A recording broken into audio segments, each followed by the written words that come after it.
Vamos a hablar en esta catequesis de la venida de Jesús al mundo.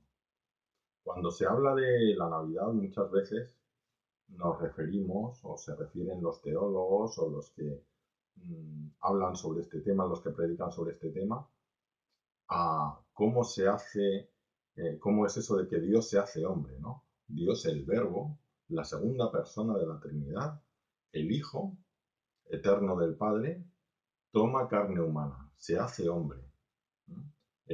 Nos recuerdan para eso, pues, el primer capítulo del Evangelio de Juan, donde lo expresa con una poesía maravillosa, ¿no? Dice el primer capítulo de Juan: al principio era el Verbo, y el Verbo estaba en Dios, y el Verbo era Dios.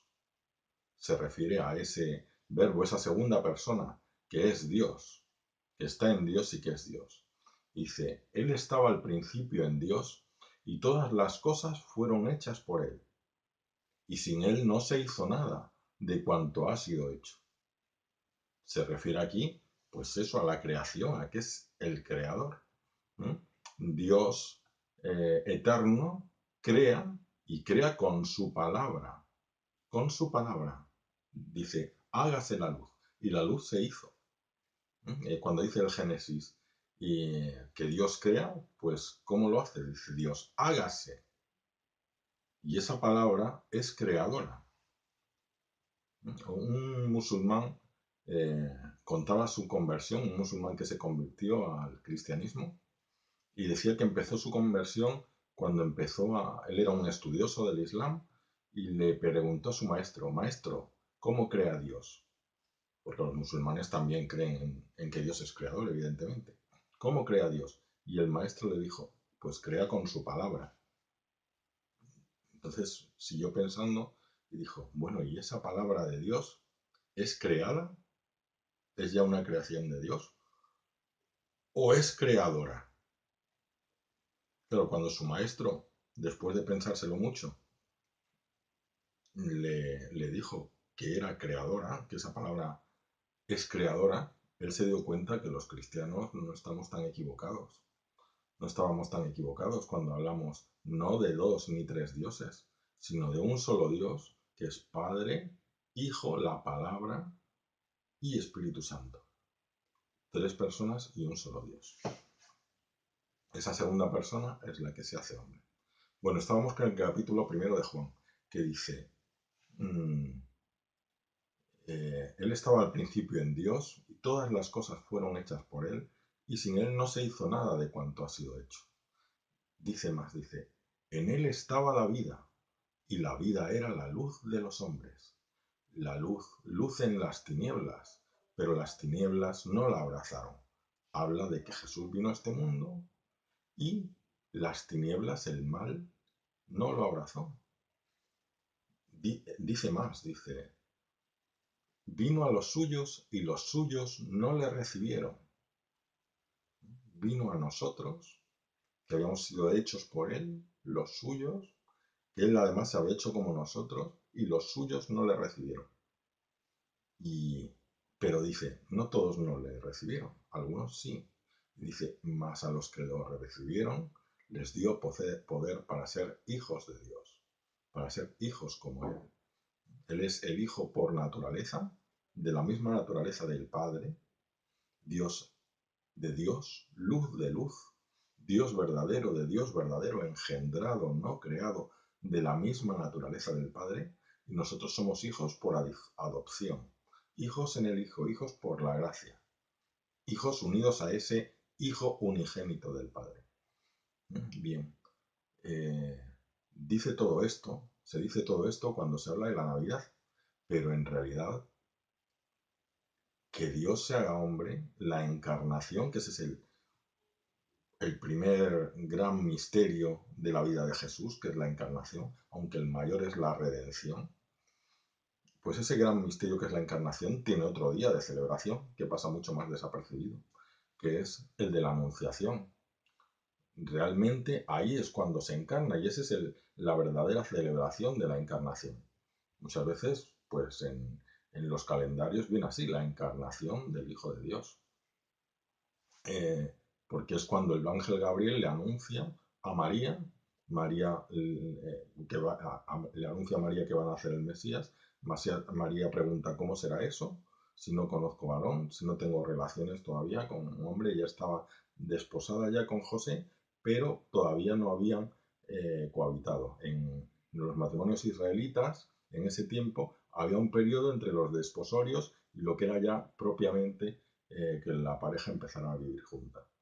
Y el ángel le dice, bueno, pues el Espíritu Santo vendrá sobre ti y el Altísimo te cubrirá con su sombra, por eso el que va a nacer se llamará Hijo de Dios.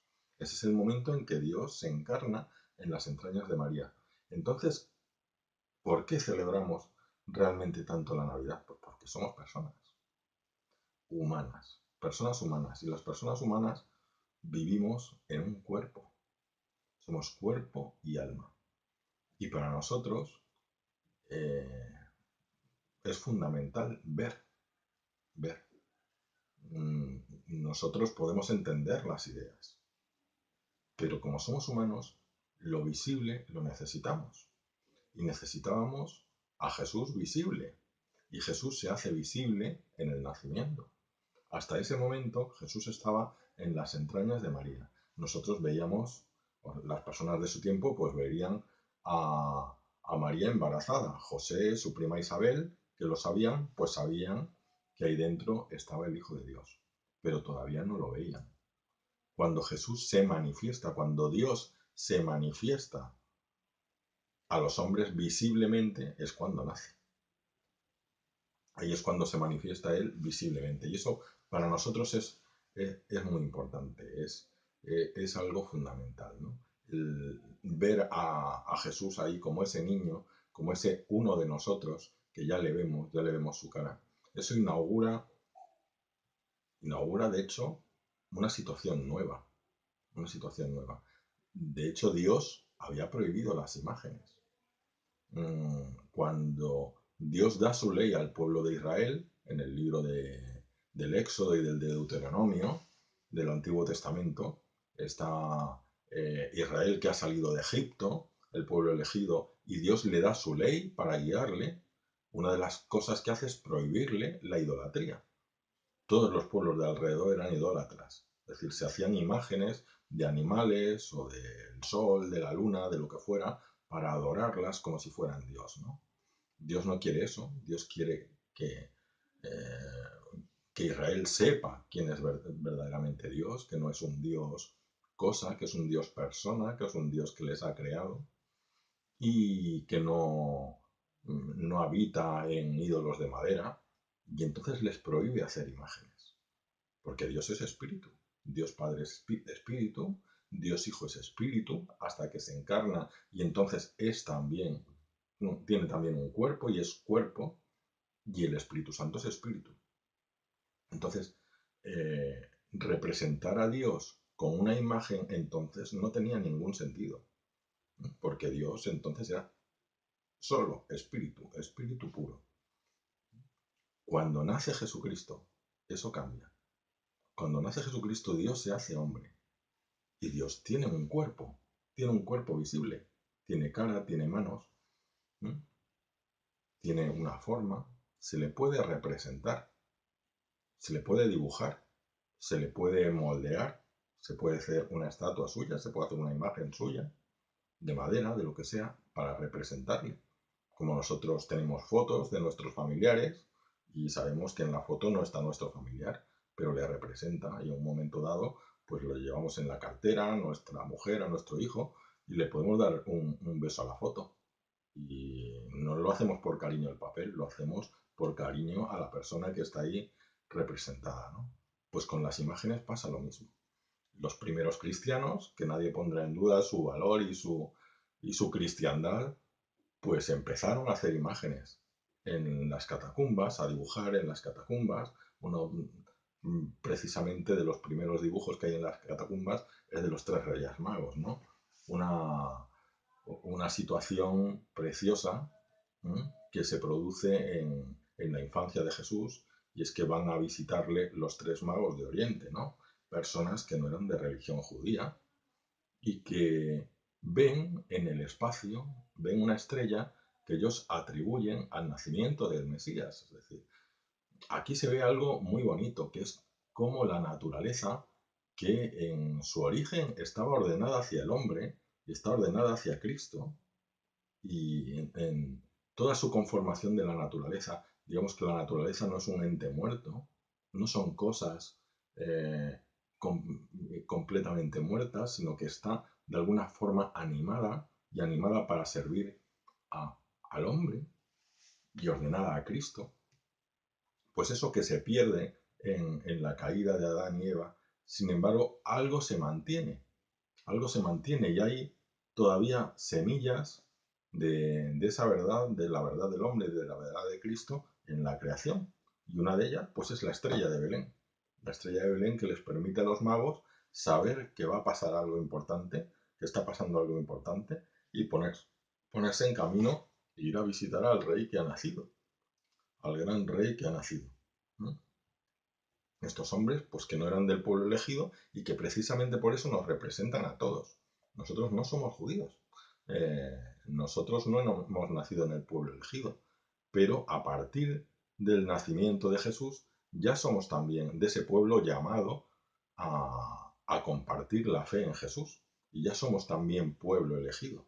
Ya precisamente la Epifanía, que es la visita de los tres Reyes Magos, pues simboliza eso, como todos los pueblos ya son llamados a compartir esa dicha y esa elección de que hasta entonces era solo del pueblo de Israel, el preparado para recibir a Jesús, ¿no?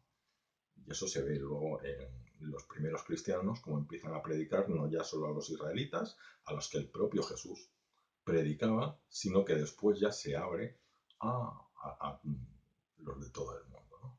Los de todo el mundo. Bueno, pues vemos cómo el nacimiento de Jesús y el que aparezca con su carita, con sus manos, con su llanto, visible, audible, tocable, Dios vivo, pues inaugura un tiempo nuevo, ¿no? Precisamente estos días celebramos del parto, antes de la Navidad, como María, sabiendo que van a nacer su hijo, pues la piedad popular se imagina a María alabando a ese Señor, a ese Creador que va a nacer de su vientre, y entonando las antífonas de la O. Oh, María dice, oh sabiduría, oh a ese Creador que va a nacer de ella, ¿no? Que está en su vientre. Y ella, con ese asombro, pues se dirige a él, ¿no? Esa O que representa también la redondez de su vientre, ¿no? María de la O, la Virgen de la esperanza, de la expectación del parto, ¿no? Bueno, pues eso inaugura, el nacimiento de Jesús inaugura los tiempos nuevos, ¿no? En los que ya, pues esa prohibición de las imágenes no tiene sentido porque Dios se ha hecho hombre y ya lo carnal, lo que tiene imagen, lo que es visible, pues tiene sentido para la devoción, ¿no? Y entonces eso hace que los cristianos tengamos imágenes, imágenes que no adoramos, sino imágenes que nos sirven para dar un culto, ¿no?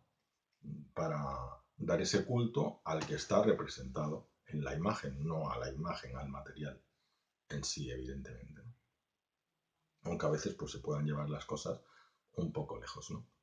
Es curioso que en todas las épocas ha habido, mmm, digamos, personas que no entendían o que todavía estaban ancladas en esa prohibición de las imágenes y que están contra ellas, ¿no?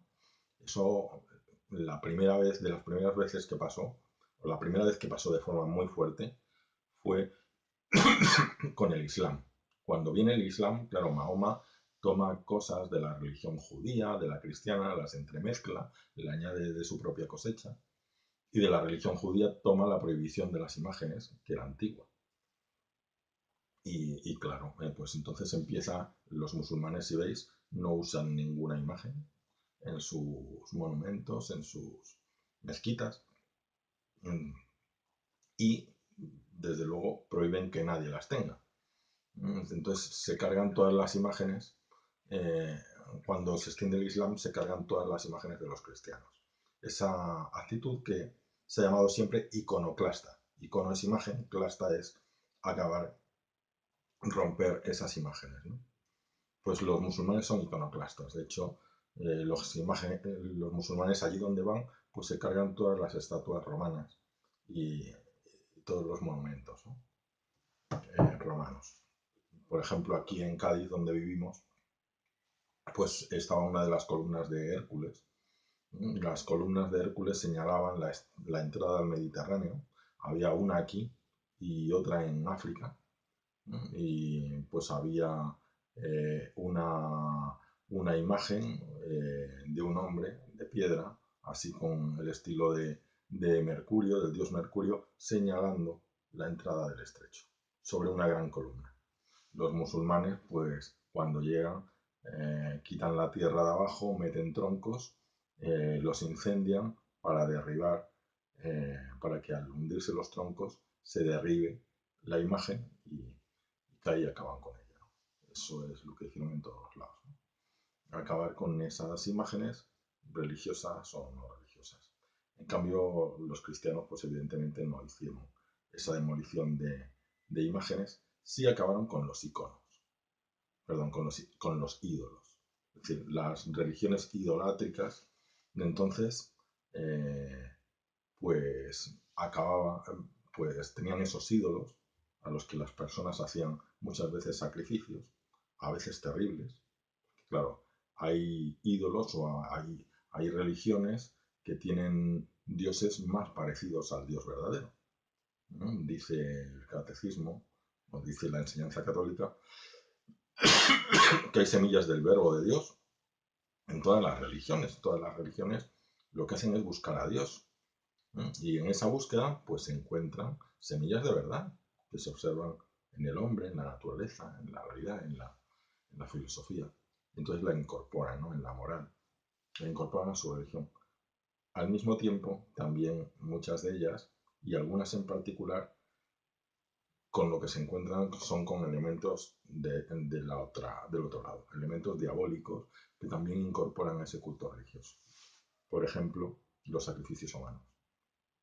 Los sacrificios humanos pues son muy propios de religiones, entre comillas, que en realidad son cultos que llegan a ser verdaderamente satánicos, en los que para favorecer que ese Dios, entre comillas, sea favorable y no provoque desastres naturales, lo que se hace es ofrecerle vidas humanas, ¿no? Vidas humanas, muchas veces, por desgracia, incluso vidas de niños, vidas de lo más puro, de lo más querido, pues vidas de niños para satisfacer el hambre criminal de ese falso Dios, ¿no?